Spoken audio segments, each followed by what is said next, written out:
આના દરબારની અંદર એક દાસી દરરોજ ઘર કામ કરે. ઘર કામ કરતે કરતે કરતે કરતે રાજાના શયન ખંડની અંદર સાફસૂફ કરવા માટે જાય છે. શયન ખંડ જે હતો એની મય જૈન પ્રતાપ જે ઊંઘી જવાનું જે ઊંઘી જવા માટે જે ખરો ને પેલું શયન ખંડ પલંગ ઉડીનો આંખે વર્ગ્યો એ મય આમ પેઠીને અંજાઈ ગયા. મારું હારું કે એની ઉપર ગાડલું પોથરેલું એવું ચાદર એવી મબલખની આમ ઉડીનો આંખે વર્ગ્યો. રાવજી મને ખુશ થઈ ગયા. એક દાસી ખુશ થઈ ગઈ. સાફ કરતે કરતે કરતે એને ઈચ્છા થઈ કે હારું આ પલંગ ઉપર જે બેસતું હશે એને ઊંઘ ચેવી આવતી હશે. હે આની ઉપર જે ઊંઘી જતા હશે એને ઊંઘ કેવી આવતી હશે. તે મને અખાતરો કરવા હતું ઉપર બેઠી બેઠી અને આડી પડી એ હમાડી ઊંઘી ગઈ. અંબાલાલ ઊંઘ જ આવી ગઈ. શયન ખંડ ભાઈ રાજાનો પલંગ રાજાનો ને ભાઈ ઊંઘી ગઈ. હવે જેટલું ઊંઘી રહેવું એનું ભાન નહીં, ઉઠે જ નહીં. બનવા સંજોગ બીજી કોઈક દાસી આવી શયન ખંડની અંદર જોયું તા તો પેલી દાસી ઊંઘી ગયેલી. ઓહો, રાજાના શયન ખંડમાં રાજાના પલંગ ઉપર દાસી ઊંઘી ગઈ. બોલો, જા સીધી ફરિયાદ રાજા કર તમારા શયન ખંડની અંદર કે તમારા પલંગ દાસી ઊંઘી ગઈ હતી કે ઓતારી છે. બીજે દાડે સભાની અંદર બોલાવો માઈ સભા ભરેલી. દાસીને પૂછ્યું, દાસી કેમ પલંગ ઉપર ઊંઘી ગઈ હતી? કે ઊંઘી ગઈ કે પણ ઊંઘી ગઈ એટલે કેમ ઊંઘી ગઈ કે ઊંઘાય તારાથી કે છે રાજાના શયન ખંડની તારા આ પલંગ ઉપર ઊંઘી જાવ તને સહેજે મર્યાદા નહીં? કેમ મર્યાદાનું ઉલ્લંઘન કર્યું?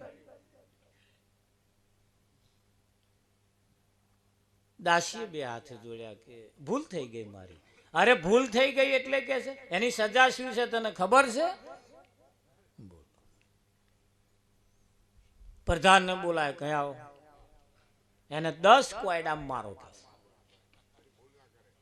10 કોયડાની સજા ફટકારી. કોયડા લાઈન સભા વચ્ચે અને ઊભી રાખવા માઈન મારવાનું ચાલુ કર્યા.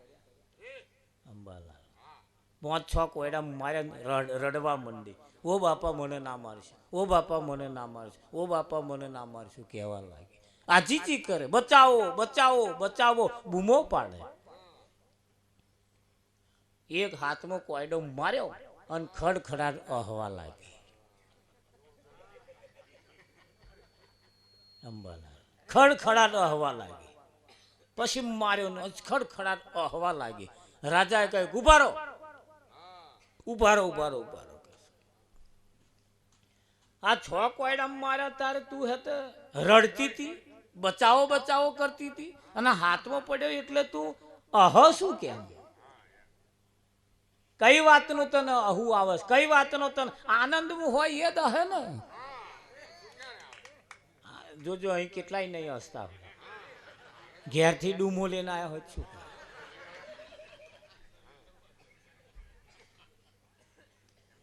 હશે એનું ઘર વસે. સંતો કહે છે હા, અંદરથી પણ જે માણસ હસતો હોય 24 કલાક જે હસતો જ હોય. હા, ઉપરથી તમને એમ લાગે પણ અંદરથી જે હસતો હોય રાવજી, અને જે હસતા હોય ને એટલા ખુશ હોય. અને જે હસતો માણસ હશે ને એ વધારે જીવે. અમારે તો એ કૂતરું હતું ને તે ભહે નહીં, તે આખું આમ ખવાઈ ગયેલું, પેલી ખોવા થયેલી. તે અમારા અંબાલાલ મન કે મારું મારા 3-4 વખત મેં કા થયું કે મહારાજ કેમ થયું તમને ખબર નથી? ના, એ કૂતરું ભહે મેં સહેજે જ નહીં, બોલતું જ નહીં, એ બેઠું આ એટલે ખોવા થઈ ગયા. ભસતો હશે ને એને ખોવા નહીં થાય. એને રોગ ના થાય. રાવજીભાઈ પણ એટલે દાસીને રાજાએ પૂછ્યું, આટલા માર્યા તો લગીને તું રડતી હતી, બે માર્યા એટલે તું હસવા લાગે, એની પાછળનું કારણ શું? ધ્વન રાખજો, દાસી જવાબ આપે છે. કદાચ મંડપની બહાર ફરતા હોય તો મય આવી જજો. એટલે આ મંડપની બહાર હોય એમને નહીં કહેતા, ઘણા ખરાનો શરીર અહીં બેઠા હોય પણ મન પામ મોડવાનું બહાર હોય એવા એમ અહીં હાજર હોવા જોઈએ, હાજર હોવા જોઈએ. એ દાસીએ કહ્યું કે કહું કેમ હસતી હતી, એવું કે કેમ હસતી હતી કે જો આ સિંહાસન ઉપર ઊંઘી જવાથી, રાજાના પલંગ ઉપર ઊંઘી જવાથી જો 10 કોયડાની સજા આવતી હોય તો આટલા થોડાક સમયની અંદર જો એને 10 કોયડાની સજા ફરમાવવામાં આવતી હોય તો, અને આ કોયડાનો માર એને જો મારવામાં આવતો હોય તો એક સહેજ વાર, અને સહેજ વારમાં જો આટલી સજા ફરમાવવામાં આવતી હોય તો જે દરરોજ ઊંઘી જાય છે,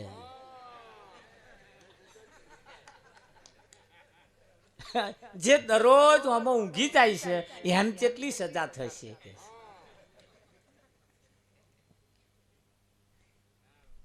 ખ્યાલ આવ્યો? આ એક જ દાડો થોડીક વાર ઊંઘી ગઈ કે અને મને આટલી 10 કોયડાની સજા ફરમાવવામાં આવી, તે જે દરરોજ ઊંઘી જતો હોય કલાકોનો કલાક, એને કેટલી સજા થશે? રાજાએ કહ્યું મારું હારું કે ત્યાં તો મારા કોણ ઉગાડી નાખ્યા, ત્યાં તો મારા કોણ ઉગાડી નાખ્યા. અને વાત સાચી ને હારી, ક્ષણ થોડીક વારની અંદર, હું તો કદાચ અડધો કલાક થયો હશે, પણ અડધા કલાકની અંદર જો આટલી સજા થતી હોય તો જે આખી રાત કલાકોનો કલાકો જે ઊંઘી જતા હોય એને કેટલી સજા થશે? રાજાએ કહ્યું પ્રધાનજી હવે એની સજા માફ, છોડ દો એને, સજા માફ થઈ ગઈ. કેમ? સજા ફરમાવા વાળાને રાજાને એનું પોતાનું ભાન થઈ ગયું. એમ અહીં જો કોઈને એનું ભાન થઈ જાય, અને આ ભાન કરાવવા માટે આ મહાન પુરુષો આદિ અનાદિ કાળથી ચંદા બી નહોતા, સૂરજ બી નહોતા, 9 લખ તારા, તારના આ વાતો કરે છે. એવું ના સમજતા આપણા આગળવાળાને આ વાતો કોક કરતું હતું, પણ મેર મુઆએ લમણાઓમાં રોક્યો, એમના આગળવાળાના બધા કહેતા હતા, પણ આપણા વાળાએ ડોક્યો ના કહ્યો. આ ઊંઘવામાં બહાર નીકળ્યા જ નહીં.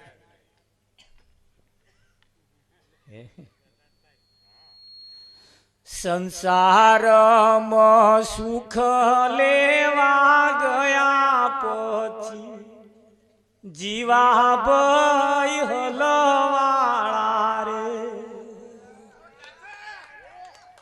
સંસારમાં સુખ લેવા ગયા પછી જીવા ભાઈ હલવાળા રે.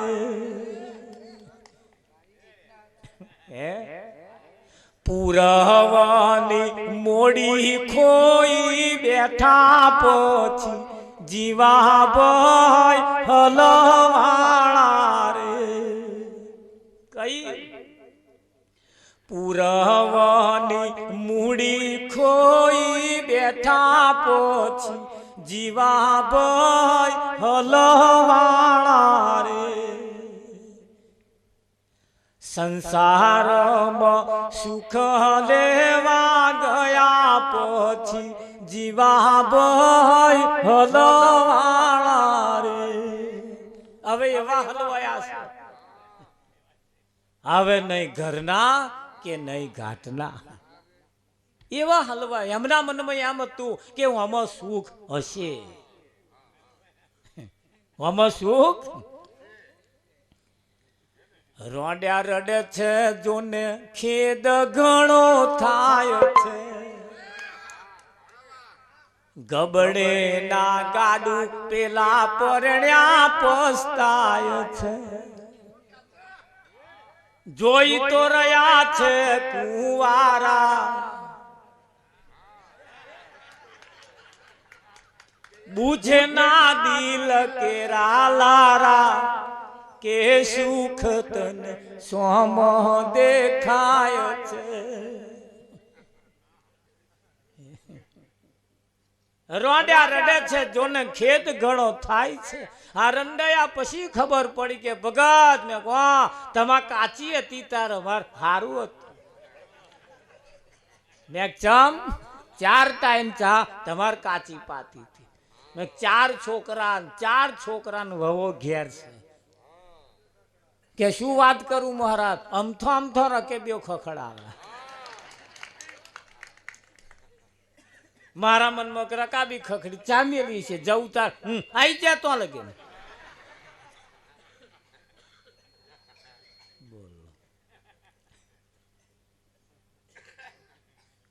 પણ રંડાપો આયા પછી પસ્તાયા.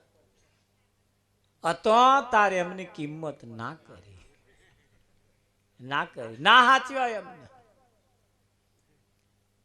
એટલે રોંડ્યા રડે છે જોને ખેદ ઘણો થાય છે, ગબડે ના ગાડું પેલા પરણ્યા પસ્તાય છે. મહારાજ ઓના કરતા કોનમાં દેવતા ના મેલ્યો હોત તો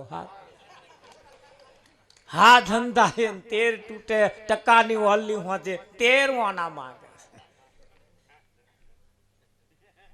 બોલો શું કરે, ક્યાં ના પડ્યા હોત તો હારું. મહારાજ કુંવારા વાટો જોઈ રહ્યા છે. ચારો અમારે મેર આવે, ચારે અમાર મેર આવે. સરસ મહારાજ સેટ થઈ ગયું તું. બોલો મારે મને પહેલો ઘરવાળો છે ને એમણે તોડાયું. બોલો એમણે કે છે મારા ભેંડો માર્યો કે કુંવારા વાટો જોઈ રહ્યા છે. પેલા બેય પસ્તાય છે. કુંવારા ચિંતા કરવા જેવી નહીં, રાગે પડી જાઓ. પેલો બેન જીવતો ના આવડ્યું, આપણે જીવતો શીખી જાઓ. કશાયમ ખોટ નથી, બધાયમ નફો છે, પણ કરતો આવડે તો એને મેં અવસરને માલતો આવડે તો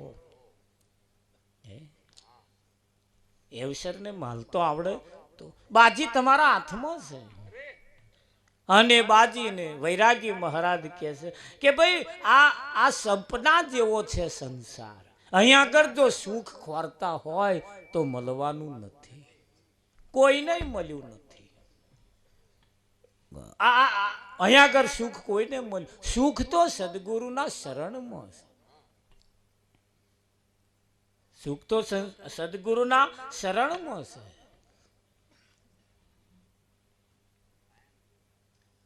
સંતની સોબત તે સુખની ખોણ છે. શું છે? સંતની સોબત તે સુખની ખોણ છે. આય ખૂતે કાળ મુખ તાંબુલ છે. શું છે? આય ખૂતે કાળ મુખ તાંબુલ છે. મુખ તાંબુલ, મુખ તાંબુલ એટલે ખબર નહીં હોય આપણને એનો અર્થ શોધ. મુખ તાંબુલ એટલે મીઠું પોન. આ શરીર એ મીઠું પોન છે અને ખાતા છે એને ખબર હશે, જ્યારે ચવાઈ જાય એનું કશું નક્કી નહીં. મીઠું પોન કદાચ મોઢામાં ગાલી જોજો, જેમ ચાવો એમ મીઠું લાગે, જેમ ચાવો એમ, અને જ્યારે ખવાઈ જાય એનું કશું નક્કી નહીં. આ શરીરે મીઠું પોન છે, આ કાળ જેને કયો છે ક્યારે ખાઈ જાય એનું કશું નક્કી નહીં, એના મોઢામ છે. આ તાર બેઠું બેઠું ગબડી પડે, ગેરંટી છે ઓની કોઈ હવા લગીને ચાલે? ઓની કોઈ ગેરંટી નહીં, ઓની કોઈ ગેરંટી. અને એ ગેરંટી નહીં એટલે આપણે અત્યારે આજનો લાવો લઈએ રે કાલ કોણે દીઠી છે.